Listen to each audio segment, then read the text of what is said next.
এই মাদ্রাসায় 2000 ছাত্র, 60 জন শিক্ষক আর 8 জন বাবুর্চি মিলিয়ে এখানে লেখাপড়া সহ খাবার দাবারের ব্যবস্থার সাথে নিয়োজিত আছে।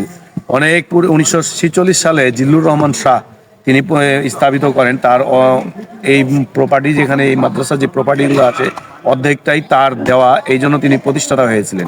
1946 সালে এইটাকে প্রতিষ্ঠা করেন এবং এই মাদ্রাসাটাকে একটা উঁচু লেভেলে গেছেন, যা আপনারা এখানে আসলে দেখলে বুঝতে পারবেন। আমার পিছনে যে দেখছেন গোটা একটা, আমার মনে হয় একটা আড়তে যতগুলো খড়ি থাকে না, এখানে সেই খড়ি আছে। এই খড়ির আড়তে প্রায়, এটা এখানে মাত্র 1 মাসের খড়ি রাখা আছে। চিন্তা করতে পারেন, মাত্র 1 মাসের খড়ি এতগুলা।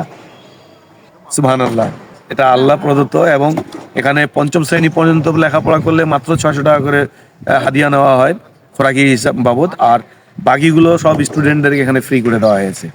তাহলে চিন্তা করেন এত বড় প্রতিষ্ঠান কিভাবে চলছে। এটা আসলে আপনার আমার ধারণার বাইরে। যাদের ইমান আমল শক্ত, যারা প্রতিষ্ঠানকে নিয়ে ভাবে, এটা তাদের জন্যই, তাদেরই ভাবনার বিষয়। তারা আল্লাহ ঠিক তাদেরকে পুজিয়ে দেন। এবং এখানে ওই বাচ্চারা যে থালি নিয়ে মনে করেন ভিক্ষা করে না, এই মাদ্রাসার ছাত্ররা, তারা জানেও না ছাত্ররা কোথায় থেকে টাকা আসছে না আসছে।